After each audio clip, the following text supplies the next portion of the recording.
तलाक, चोट और नफरत को हराकर लौटा। कुंग-फू पांड्या 25 गेंदों में 63 रन ठोक कर हार्दिक ने क्यों बहाए आंसू। मैन ऑफ द मैच बनते ही उन्होंने रोहित विराट के लिए ऐसा क्या कह दिया जिसे सुनकर पूरा स्टेडियम तालियों से गूंज उठा। इतना ही नहीं, अपना मैन ऑफ द मैच भी टीम और तिलक वर्मा के नाम कर दिया। देखिए नफरत से प्यार तक के सफर की सबसे इमोशनल कहानी। नमस्कार दोस्तों, अहमदाबाद के नरेंद्र मोदी क्रिकेट स्टेडियम में कल रात 19 दिसंबर 2025 क्रिकेट का एक ऐसा अध्याय लिखा गया जिसे आने वाले कई सालों तक याद रखा जाएगा। भारत और दक्षिण अफ्रीका के बीच आखिरी T20 मैच में टीम इंडिया ने 50 रनों की ऐतिहासिक जीत दर्ज की। भारत ने पहले खेलते हुए 231 रन बनाए और दक्षिण अफ्रीका को सिर्फ 181 रनों पर ढेर कर दिया। लेकिन दोस्तों, इस जीत का चेहरा ना तो कप्तान सूअर थे और ना ही गेंदबाज बुमराह। इस जीत का चेहरा थे हार्दिक पांड्या। दोस्तों याद कीजिए, पिछले कुछ महीने हार्दिक को क्या कुछ नहीं सहना पड़ा। एएमआई की कप्तानी को लेकर हूटिंग चोट के कारण बाहर होना और निजी जिंदगी में तलाक की खबरें, लोगों ने उन्हें खत्म मान लिया था। लेकिन कल रात हार्दिक ने 25 गेंदों में 63 रन बनाकर और फिर गेंदबाजी में कमाल दिखाकर साबित कर दिया कि शेर घायल होकर और खतरनाक हो जाता है। और मैच के बाद जब उन्हें ट्रॉफी मिली तो वह अपने जज्बातों को रोक नहीं पाए और रो पड़े। लेकिन रोते हुए उन्होंने जो रोहित शर्मा और विराट कोहली के बारे में जो कहा, उसने इंटरनेट पर आग लगा दी है। आज हम इसी ऐतिहासिक कमबैक हार्दिक के आंसुओं और रोहित विराट के साथ उनके रिश्ते की सच्चाई का विस्तार से विश्लेषण करेंगे। दोस्तों, हार्दिक की इस पारी का महत्व समझने के लिए हमें उस दबाव को समझना होगा जिसके नीचे वह दबे हुए थे। एक विलन वाली छवि आईपीएल के दौरान जब हार्दिक ने रोहित से कप्तानी ली थी तो पूरे भारत ने उन्हें विलन बना दिया था। हर स्टेडियम में उन्हें बूबा किया गया। एक खिलाड़ी के लिए अपने ही देश में नफरत झेलना मानसिक रूप से तोड़ने वाला होता है। टीम संकट 3 विकेट सिर्फ 87 कल के मैच में जब हार्दिक बल्लेबाजी करने आए तो भारत 87 रन पर 3 विकेट गंवा चुका था। अभिषेक, सूर्या और संजू आउट हो चुके थे। अगर हार्दिक वहां आउट हो जाते तो भारत 150 भी नहीं बना पाता। पूरी दुनिया की नजरें उन पर थीं कि क्या वह अब भी दबाव झेल सकते हैं। वापसी का डर, चोट के बाद वापसी करना आसान नहीं होता। शरीर साथ देगा या नहीं, रिदम मिलेगी या नहीं, यह सवाल हार्दिक के दिमाग में चल रहे थे। एक्सप्लोरेशन डेवलपमेंट अहमदाबाद में हार्दिक तूफान। दोस्तों आइए उस पारी और मैच के पलों का पोस्टमार्टम करते हैं जिसने हार्दिक को फिर से हीरो बना दिया। बल्लेबाजी का तांडव, 58 गेंद 63 रन शुरुआत। हार्दिक ने पहली 7 गेंदें तूफान मचा दिया। उन्होंने परिस्थिति को पढ़ा। 17वें ओवर का धमाका पारी का टर्निंग पॉइंट। 17वां ओवर था। हार्दिक ने दक्षिण अफ्रीकी गेंदबाज जॉर्ज लिंडे को निशाने पर लिया। पहली गेंद छक्का लॉन्ग ऑन के ऊपर से, दूसरी गेंद चौका कवर ड्राइव, तीसरी गेंद छक्का मिड विकेट। इस एक ओवर में उन्होंने 27 रन बटोरे। उनका स्ट्राइक रेट 250 के पार चला गया। फिनिशिंग हार्दिक ने 6 चौके और 4 छक्के लगाकर भारत को 231 रन पर 5 विकेट तक पहुंचाया। यह स्कोर उस पिच पर विनिंग स्कोर था। हार्दिक ने गेंदबाजी और फील्डिंग में एमवीपी डेवॉल्ड ब्रेविस का विकेट, दक्षिण अफ्रीका के सबसे खतरनाक बल्लेबाज डेवॉल्ड ब्रेविस को हार्दिक ने अपनी शॉर्ट बॉल पर फंसाया। यह विकेट मैच का ताबूत में आखिरी कील था। फील्डिंग, उन्होंने बाउंड्री पर एक शानदार कैच भी लपका। जैसा कि फैंस कह रहे हैं, batting bowling fielding the complete package. दक्षिण अफ्रीका का पतन, 181 ऑल आउट। भारत ने मैच आसानी से जीत लिया। अब आया प्रेजेंटेशन का भावुक मंजर और हार्दिक का बयान। दोस्तों असली कहानी तो मैच खत्म होने के बाद शुरू हुई। जब हार्दिक पांड्या को मैन ऑफ द मैच के लिए बुलाया गया तो स्टेडियम में तालियों की गूंज थी। लेकिन हार्दिक की आंखों में एक अलग ही चमक दिखाई दे रही थी। यह चमक जीत की खुशी से ज्यादा संघर्ष से निकली राहत की थी। जैसे ही मशहूर एंकर हर्षा भोगले ने उनसे उनके कमबैक को लेकर सवाल पूछा, हार्दिक की आवाज अचानक भर्रा गई। उन्होंने कुछ पल के लिए सिर झुका लिया, गहरी सांस ली और अपनी आंखों से बहते आंसुओं को पोंछने लगे। यह आंसू खुशी के कम और दर्द से मुक्ति के ज्यादा थे। तलाक का दर्द, लगातार ट्रोलिंग का जहर, चोटों की पीड़ा और मानसिक दबाव, सब कुछ मानो उन आंसुओं के साथ बहकर बाहर आ गया।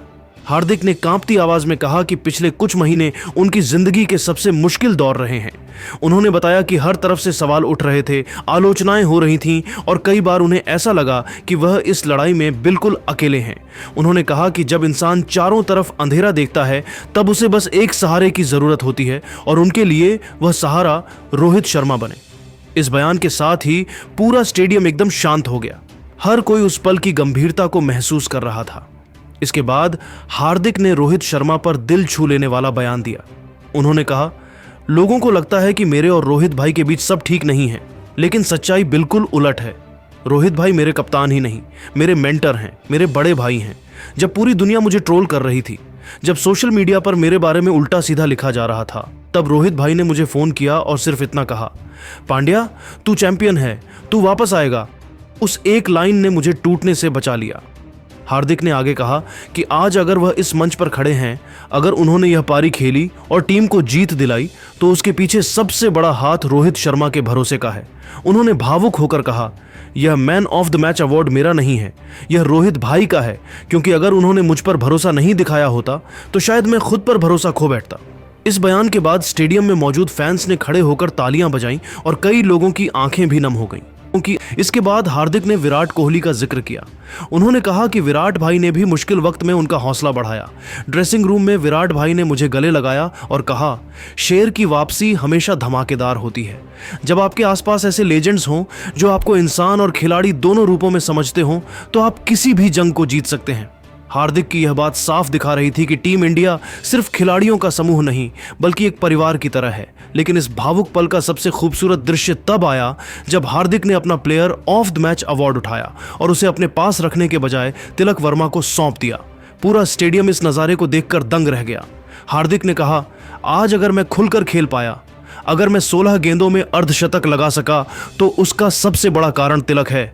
उन्होंने दूसरी तरफ खड़े रहकर मुझे पूरा सपोर्ट दिया, स्ट्राइक रोटेट की और मुझे आज़ादी दी। इस अवार्ड के असली हकदार तिलक वर्मा हैं। यह कहते हुए हार्दिक ने तिलक को गले लगाया और दोनों की आंखों में सम्मान और अपनापन साफ झलक रहा था। यह पल सिर्फ एक अवार्ड देने का नहीं था, बल्कि भारतीय क्रिकेट की उस संस्कृति का प्रतीक था जहां अहंकार से ऊपर टीम और खुद से ऊपर साथी खिलाड़ी को रखा जाता है। दोस्तों, यही वजह है कि हार्दिक पांड्या सिर्फ एक शानदार ऑलराउंडर ही नहीं, बल्कि एक बड़े दिल वाले इंसान भी हैं। और शायद इसी वजह से उनकी वापसी इतनी खास, इतनी भावुक और इतनी यादगार बन गई। इस बयान के मायने नैरेटिव बदल गया दोस्तों। हार्दिक के इस बयान ने भारतीय क्रिकेट के सबसे बड़े विवाद एएमआई कप्तानी विवाद को हमेशा के लिए खत्म कर दिया है। एक एकता का संदेश हार्दिक ने साफ कर दिया कि सोशल मीडिया पर जो फैन वॉर चल रहा है, उसका हकीकत से कोई लेना देना नहीं है। रोहित और हार्दिक एक ही टीम इंडिया के लिए जान देने को तैयार हैं। हार्दिक की इमेज मेकओवर जो लोग हार्दिक को घमंडी समझते थे, आज उनके आंसुओं और विनम्रता को देखकर पिघल गए हैं। सोशल मीडिया पर हार्दिक पांड्या ट्रेंड कर रहा है और लोग उन्हें क्लच गॉड दबाव का भगवान कह रहे हैं। T20 वर्ल्ड कप 2026 की उम्मीद। हार्दिक का फॉर्म में लौटना भारत के लिए सबसे बड़ी खुशखबरी है। बुमराह, सूर्या और हार्दिक की तगड़ी भारत को अगला वर्ल्ड कप जिताने का दम रखती है दोस्तों। अहमदाबाद T20 का सबसे यादगार पल वह था जब हार्दिक पांड्या ने रोते हुए कहा, रोहित भाई के बिना यह जर्नी आसान नहीं होती। यह एक लाइन नफरत की दीवार गिराने के लिए काफी थी। 25 गेंदों में 63 रन बनाकर उन्होंने मैच जीता, लेकिन रोहित को श्रेय देकर उन्होंने देश का दिल जीत लिया। यह हार्दिक 2.0 का उदय है, जो परिपक्व, मैच्योर, भावुक और खतरनाक है दोस्तों। हार्दिक पांड्या ने चोट और विवादों के बाद धमाकेदार वापसी करते हुए भारत को पहला T20 जीता। 63 रन और 1 विकेट के साथ वह मैन ऑफ द मैच बने। जीत के बाद वह भावुक होकर रो पड़े और उन्होंने अपनी सफलता का श्रेय रोहित शर्मा को देते हुए उन्हें अपना मेंटर बताया। हार्दिक ने साबित कर दिया कि वह भारतीय क्रिकेट के असली MVP हैं। क्या आपको लगता है कि हार्दिक पांड्या भारत के अब तक के सबसे महान तेज गेंदबाजी ऑलराउंडर हैं? अपनी राय कमेंट में दें और सब्सक्राइब करें।